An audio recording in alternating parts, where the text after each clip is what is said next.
ქართული ოცნების დეპუტატებმა ბევრი არაფერი იციან, გარდა იმისა, რომ საკადრო ცვლილებები კიდევ შეიძლება იყოს, ვინაიდან ბოლო პერიოდში სწორედ მსგავსი საკადრო ცვლილებები არაერთი განხორციელდა და ქართული ოცნების დეპუტატები აცხადებენ, რომ მათ არ იციან, რას მოჰყვა ეს ცვლილებები და რატომ დაინიშნა დაჩი ბერაია ფინანსთა სამინისტროში შემოსავლების სამსახურის უფროსად, თუმცა ჩვენი მთავარი კითხვა არის ის, თუ როგორ მართავს დაჩი ბერაია ფინანსებს, როდესაც ის არის პროფესიით იურისტი, თუმცა ქართული ოცნების წევრები აცხადებენ, რომ დაჩი ბერაია კანონმდებელი იყო და გამომდინარე აქედან ის მოახერხებს, რომ ამ საქმესაც გაუმკლავდეს. რაც შეეხება ლევან კაკავას, ის წლების განმავლობაში მუშაობდა ამ თანამდებობაზე ფინანსთა სამინისტროში შემოსავლების სამსახურის უფროსი იყო 2019 წლიდან.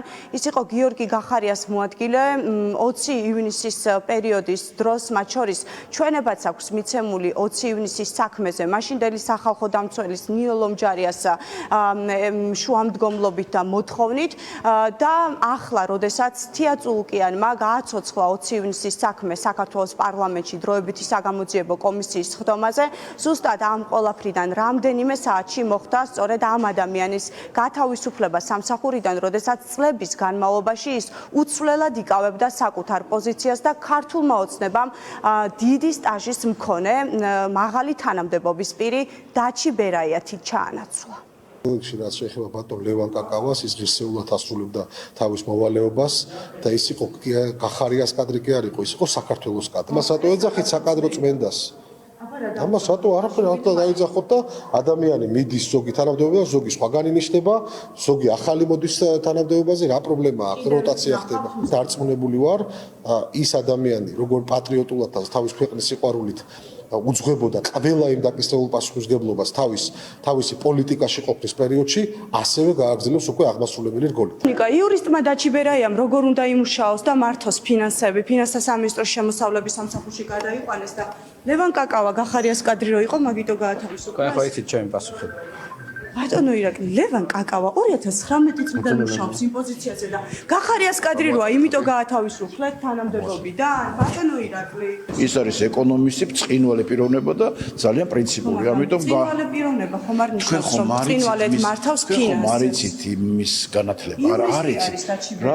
მე რა მოხდა? მაქვს ეკონომიკური განათლებაც აქვს მას და ამიტომ აქედან გამომდინარე. იურისტმა როგორ უნდა მართოს ფინანსები? შეგიძლიათ ნახავთ, დაველოდოთ.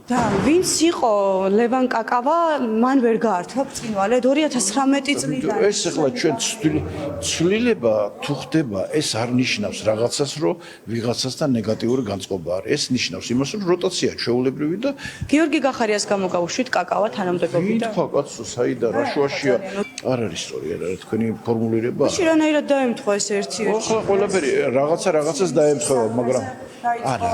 იურისტმა დაჩი ბერაიამ ფინანსთა სამინისტროში შემოსავლების სამსახურში როგორ უნდა იმუშაოს და ფინანსები როგორ უნდა მართოს ხომ არ გაქვს? კანონმდებელი იყო და რატო ვერ უნდა იმუშაოს? კანონმდებელი იყო, კაცი, რატო ვერ უნდა იმუშაოს? კანონმდებლობა და ფინანსთა სამინისტრო განსხვავდება ერთმანეთისგან უკაცრავად.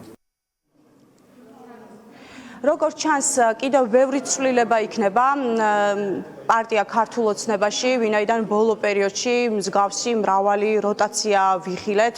ამჯერად უკვე დაჩი ბერაია დაწინაურდა და ის ფინანსთა სამინისტროში შემოსავლების სამსახურის უფროსი იქნება და შეცვლის ადამიანს, რომელიც წლების განმავლობაში ამ თანამდებობაზე უცვლელად მუშაობდა. ეს იყო ლევან კაკავა, ის იყო გიორგი გახარიას კადრი და მისი თანამდებობიდან გაშვება თუ წასვლა დაემთხვა სწორედ იმ პერიოდს, როდესაც ქართულმა ოცნებამ ახალი ერიში მიიტანა ექს-პრემიერზე და მის წინააღმდეგ დაიწყო გამოძიებები, როგორც პროკურატურაში, ისე საქართველოს პარლამენტში 20 ივნისთან და ჩორჩანას საგუშაგოსთან დაკავშირებით.